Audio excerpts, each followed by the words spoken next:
I'm going to move to Sarah, and I have a question about the importance of the report in the New Zealand context. So if you could tell us a little bit about how the landscape of drug policy right now and how this report fits into that picture.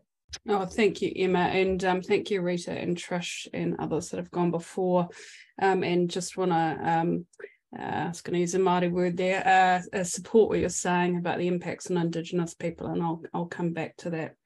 In New Zealand, or Aotearoa, we like to call it, methamphetamine has been a drug that, or the illicit drug that has caused probably more harm in New Zealand than other drugs, notwithstanding that alcohol sits a little bit above that as a illicit substance.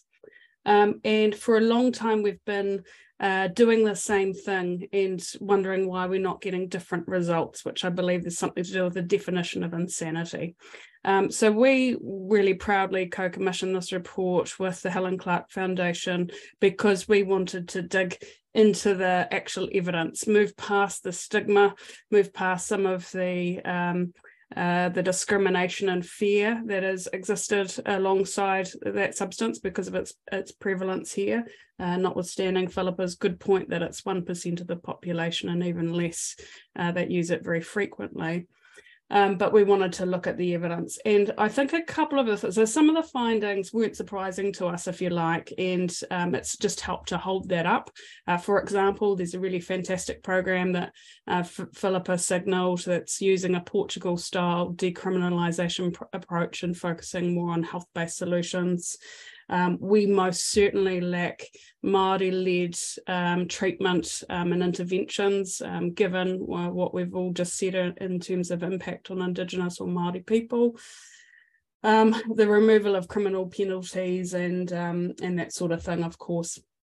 But the other two findings that really broke new territory for us, that is useful for us, probably because of that prevalence, but I think useful probably for everyone, is the stimulant substitution therapy stuff that Philippa helped to uncover, but is actually work that's been going on elsewhere. And I just want to highlight that there is great emerging work happening in that space. And I'll point to researchers like Bernard Lefol and Heather Pallas in Canada, who I'm meeting with in coming weeks, who have new research coming out around the efficacy of stimulant substitution therapy, which is something like prescribing somebody either methamphetamine or a different drug that's similar to it. And I see Heather just this week has tweeted some of her results from the patient perspective, saying that for them, stimulant substitution therapy had cut their use in half, had improvements like increased stability and reducing their cravings. And there's some other stuff that then tips into the other main thing that I think that it's helped to highlight for us is that there are some health issues that maybe we could do better, health and social needs that we could do better to address to prevent some harm.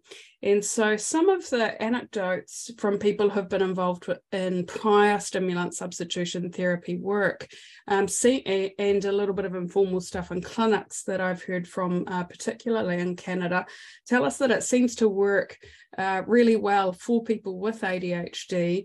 And so there is some emerging evidence around that work and what we should be doing, for example, diagnosing and treating people. And I think somebody asked a question before, what is this connection? Well, for people with ADHD, they report to us that a stimulant like methamphetamine might often actually make them feel calmer. So it's addressing some of the pharmacological things that they might otherwise get from a prescribed drug. And so people with ADHD might be self-medicating with everything from caffeine to cocaine, if you like, in order to fulfill that need to help settle their brain. So quite a different effect than it might have on people without ADHD. And some statistics suggest that as many as 25% of people with substance use disorder have ADHD. So it's actually a really important piece of the puzzle there for us to continue to have a look at. there's a lot of stigma and discrimination and misconceptions around that particular issue. So we still have to do some work, of course, to look into it. Thanks. Thank you.